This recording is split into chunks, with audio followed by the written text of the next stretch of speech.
সেদিকে প্রথমেই নজর রাখবো। আপনারা জানেন যে ভুতুরে ভোটার রুখতে কিন্তু তৃণমূল একেবারে আসরে নেমে পড়েছে, অত্যন্ত তৎপর তারা। গতকাল আমরা দেখেছিলাম তৃণমূল ভবনে একটি কোর কমিটির বৈঠক হয় এবং সেখানে ভুতুরে ভোটার রুখতে কিন্তু পর্যালোচনা বৈঠক হয়। কি রণকৌশল নেবে তৃণমূল কংগ্রেস, এই ব্যাপারেই কিন্তু আলোচনা হয়। যদিও সেই কোর কমিটির বৈঠকে গড়হাজির ছিলেন অভিষেক বন্দ্যোপাধ্যায়, তৃণমূলের সর্বভারতীয় সাধারণ সম্পাদক অভিষেক বন্দ্যোপাধ্যায় গড়হাজির ছিলেন কোর কমিটির বৈঠকে। এবং তার 24 ঘন্টার মধ্যেই সুব্রত বক্সির নেতৃত্বে যে বৈঠক হয় কোর কমিটির, সেই বৈঠকে সিদ্ধান্ত হয় সুব্রত বক্সির নেতৃত্বে 36 জনের কমিটিকে দায়িত্ব দেওয়া হয়, দায়িত্ব বন্টন করে দেওয়া হয়। কিন্তু তারপরেই 24 ঘন্টার মধ্যে অর্থাৎ গতকাল রাতেই সিদ্ধান্ত স্থগিত করেন তৃণমূল সুপ্রিমো মমতা বন্দ্যোপাধ্যায়। অর্থাৎ 24 ঘন্টার মধ্যে একেবারে বাতিল করা হয় সিদ্ধান্ত।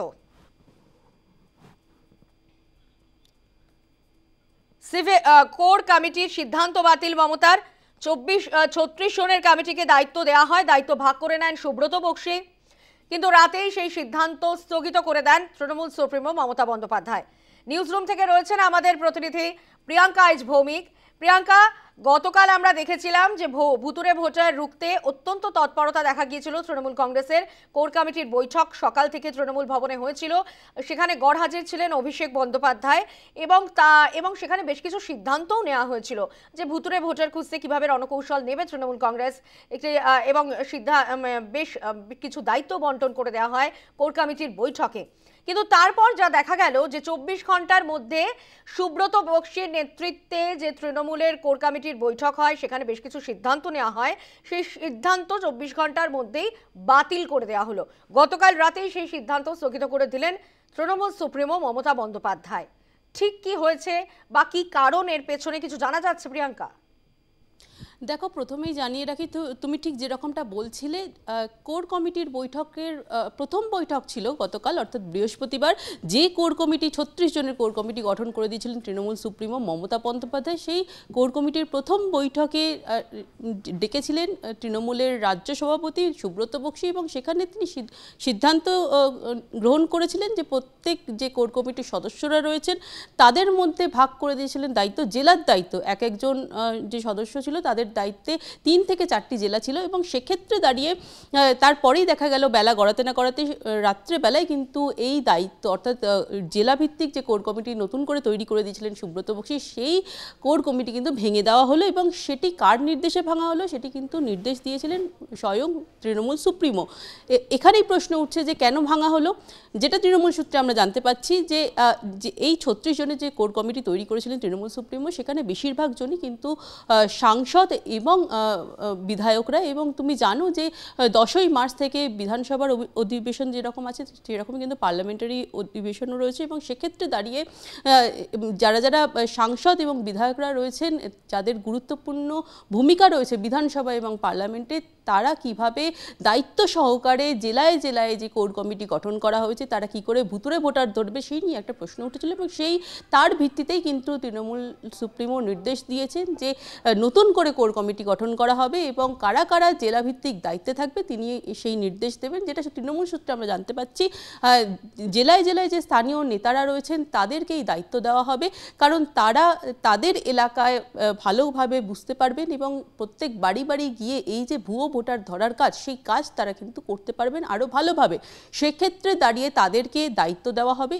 তবে সেই নির্দেশিকা কিন্তু খুব তাড়াতাড়ি তাদের কাছে পৌঁছে যাবে বলে আমরা জানতে পারছি। তুমি জানো যে গতকালের যে বৈঠক ছিল সেটি কিন্তু শুরু থেকেই একটি ধোঁয়াশার মধ্যে ছিল এবং যথেষ্ট সেটা নিয়ে জল্পনা তৈরি হয়েছিল, কারণ সেখানে তৃণমূলের যে second in command Abhishek Bandyopadhyay তিনি কিন্তু উপস্থিত ছিলেন না। তিনি আগামী 15ই মার্চ আরও একটি বৈঠক, আলাদা করে বৈঠক ডেকেছেন, যেটা ভিডিও কনফারেন্সের মাধ্যমে সেই বৈঠক হবে এবং সেই বৈঠকে জেলা সভাপতিরা থাকবেন। পাশাপাশি কিন্তু এই যে 36 জনের যে কমিটি গঠন করেছিলেন তৃণমূল সুপ্রিমো, সেই 36 জন কমিটির শীর্ষ নেতৃত্বরাও কিন্তু সেই ভিডিও কনফারেন্সে থাকবেন বলে আমরা জানতে পেরেছি। তবে কেন হঠাৎ করে সুব্রত বক্সির ডাকা বৈঠকে একদম দিন গড়াতে না গড়াতে রাত্রেবেলা সকালে যে সিদ্ধান্ত নেওয়া হলো, অর্থাৎ 36 জনের মধ্যে যে দায়িত্ব ভাগ করে দেওয়া হয়েছিল, সেই সিদ্ধান্ত হঠাৎ করে তৃণমূল সুপ্রিমোর নির্দেশে বাতিল করে দেওয়া হলো। দায়িত্ব যে বন্টন করা হয়েছিল, সেই দায়িত্ব বন্টন করার থেকে কিন্তু তৃণমূল সুপ্রিমোর পছন্দ হয়নি। যেটা তৃণমূল সূত্রে আমরা জানতে পারছি যে তৃণমূল সুপ্রিমোর কাছে এই খবর পর্যন্ত ছিল না যে এইভাবে দায়িত্ব ভাগ করা হয়েছে, এবং পাশাপাশি তৃণমূল সুপ্রিমো মনে করছেন যে জেলাভিত্তিক দায়িত্ব যারা স্থানীয় নেতৃত্বরা রয়েছেন তাদের কাছে গেলে কিন্তু এই যে প্রক্রিয়া, অর্থাৎ ভুয়ো ভোটার ধরার যে প্রক্রিয়া, সেটা ভালোভাবে সম্পন্ন করা যাবে। সেই কারণেই কিন্তু এই নির্দেশ দেওয়া হয়েছে। অর্থাৎ সুব্রত বক্সি যে নির্দেশিকা জারি করেছিলেন, যে সিদ্ধান্ত নিয়েছিলেন বৈঠক থেকে, সেই সিদ্ধান্ত কিন্তু বাতিল করা হয়েছে, এবং সেই সিদ্ধান্তের পরিবর্তে নতুন নির্দেশিকা জারি হতে চলেছে খুব শীঘ্রই। এবং যে 36 জন কমিটি সদস্যের মধ্যে যারা যারা রয়েছেন তাদেরকে যে যে জেলার দায়িত্ব দেওয়া হয়েছিল, অর্থাৎ কাউকে 3টি কাউকে 4টি, সেই দায়িত্ব আপাতত স্থগিত, কারণ পুরোপুরি এই সিদ্ধান্তই কিন্তু বাতিল করা হয়েছে একেবারে তৃণমূল নেত্রীর নির্দেশেই। আপাতত ধন্যবাদ প্রিয়াঙ্কা তোমায়। অর্থাৎ নতুন নির্দেশিকা কখন জারি হয় সেদিকে অবশ্যই আমাদের নজর থাকবে, কারণ ইতিমধ্যে কোর কমিটির বৈঠকে যে সিদ্ধান্ত নেওয়া হয়েছিল, যে যে দায়িত্ব দেওয়া হয়েছিল, সেই সিদ্ধান্ত কিন্তু বাতিল করা হয়েছে। গতকাল রাতেই তা স্থগিত করে দেন তৃণমূল সুপ্রিমো মমতা বন্দ্যোপাধ্যায়। এখন দেখার যে পরবর্তী নির্দেশিকা, অর্থাৎ নতুন নির্দেশিকা কখন আসে, অবশ্যই সেদিকে আমাদের নজর থাকবে। গতকাল তৃণমূলের কোর কমিটির একটি বৈঠক হয় তৃণমূল ভবনে। ভুতুড়ে ভোটার রুখতে কী রণকৌশল নিতে পারে তৃণমূল কংগ্রেস, তারই পর্যালোচনা একটি বৈঠক ছিল। এবং তারপরে আমরা দেখলাম যে সেই বৈঠকে কিন্তু গড়হাজির ছিলেন তৃণমূলের সর্বভারতীয় সাধারণ সম্পাদক অভিষেক বন্দ্যোপাধ্যায়। এবং সেই নিয়ে কিন্তু বেশ কিছু জল্পনাও সামনে আসে, প্রশ্ন সামনে আসে।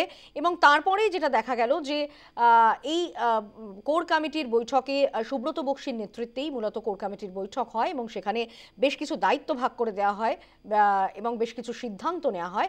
কিন্তু তারপরেই দেখা গেছে 24 ঘন্টার মধ্যেই এই সিদ্ধান্ত বাতিল করলো তৃণমূল সুপ্রিমো নিজেই।